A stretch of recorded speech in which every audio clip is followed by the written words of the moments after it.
pour terminer aujourd'hui, Merci. je voulais parler d'un projet qui, je sais, te tient à cœur.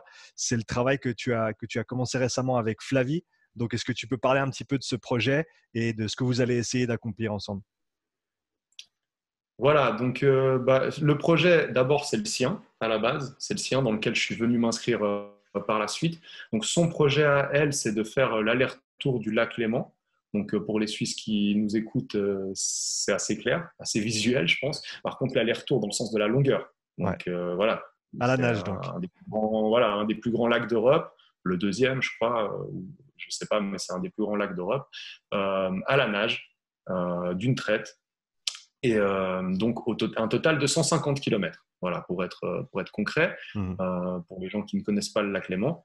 Voilà, donc le défi, il s'inscrit suite à son premier exploit, qui était de faire juste l'aller. Donc, l'aller, elle a réussi à le faire en 35 heures. Maintenant, l'aller-retour, il y a un nouveau défi qui s'ajoute à ça, c'est qu'elle veut le faire en moins de 50 heures. Donc, elle l'avait fait en 35 heures juste l'aller. Là, maintenant, elle veut plus ou moins nager un tiers plus vite. Ouais. Donc, c'est là où moi, je dois intervenir. C'est pour tout ce travail de nervosité, bon, aussi de santé et de prévention des blessures et de prévention des douleurs, sans doute aussi des aspects mentaux. Donc voilà, j'essaye vraiment d'avoir une approche holistique et de me replacer aussi dans mon rôle.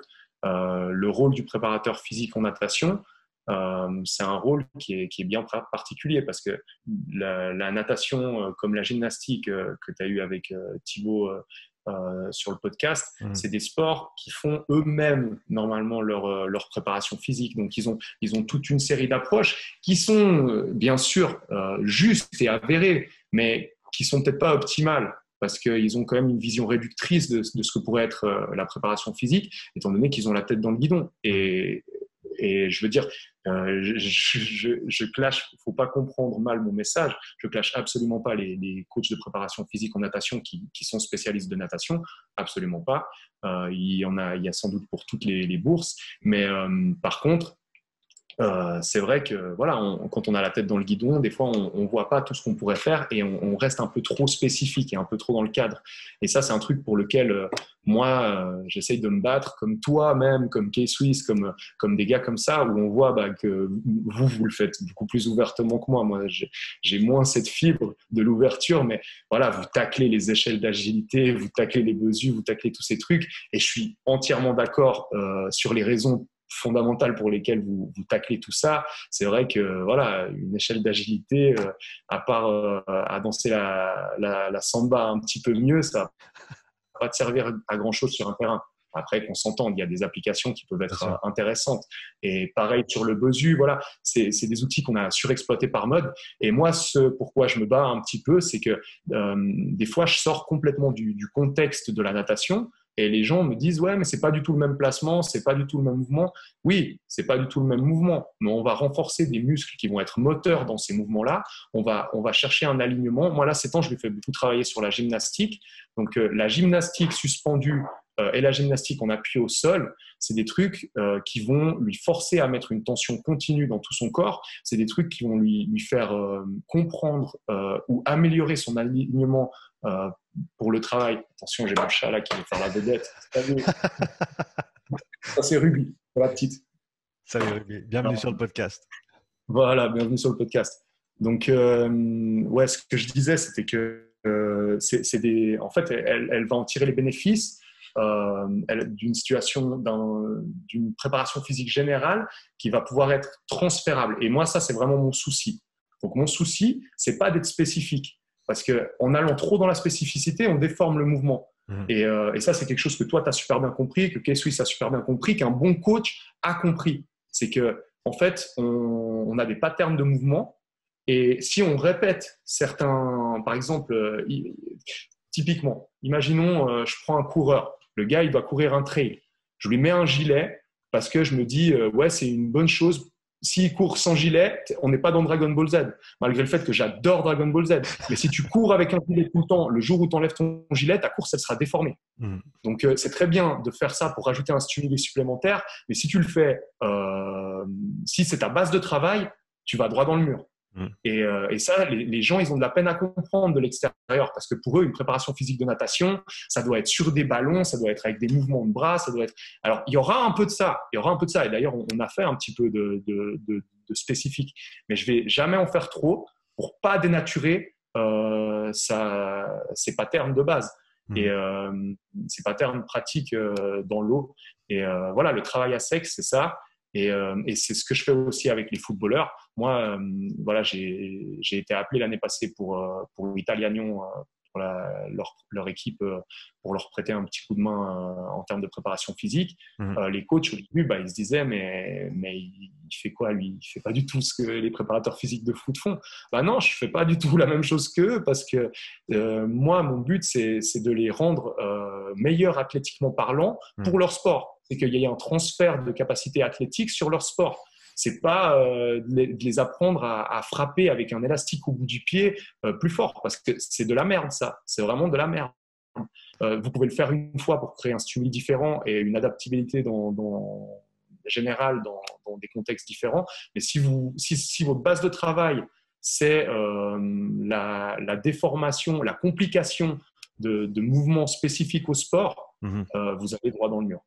Vous allez droit dans le mur et il y a plein d'articles qui sont écrits à ce sujet. Sans doute, il y en a beaucoup plus en anglais. J'ai pas tellement exploré, mais parce que pour moi, c'est du bon sens. C'est du bon sens. C'est comme les mecs qui courent avec un masque ou les mecs qui s'entraînent avec un masque. Alors, au-delà du fait que ces masques de respiration, désolé pour tous les vendeurs de masques de respiration, mais à part si tu as un truc vraiment pour travailler ta spiro, ces masques de respiration bas de gamme, là, c'est vraiment de la merde parce que ça te force à respirer encore plus fort avec la bouche.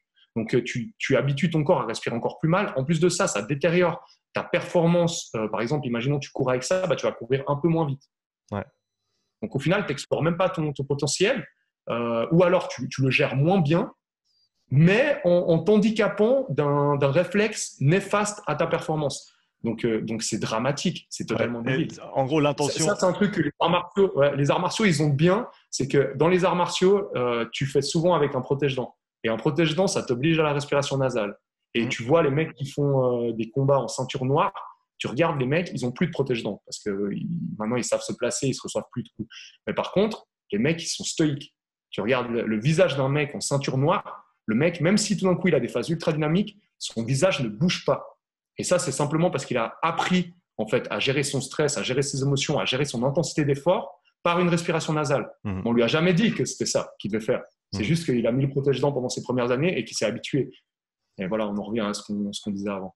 Ouais, c'est quand tu vois quelqu'un qui combat, que ce soit en jiu-jitsu ou en MMA, qui commence à ouvrir la bouche, tu sais qu'il est dans le mal et tu sais qu'il reste plus grand-chose. Et pour en venir à ce que tu disais avant, je pense qu'il est super important sur la préparation physique pour les sportifs, le rendu moteur, il est sous-exploité. Donc, même avec Flavie, tu dis le travail que tu fais avec elle, simplement du travail. J'en parlais avec Kyle Ruth récemment sur le podcast, qui lui a été nageur de haut niveau et qui a coaché des nageurs aussi. Comme tu as dit, ce travail à sec, ce travail hors de l'eau, travail de renforcement très, très général, a un transfert, simplement travail d'économie en fait.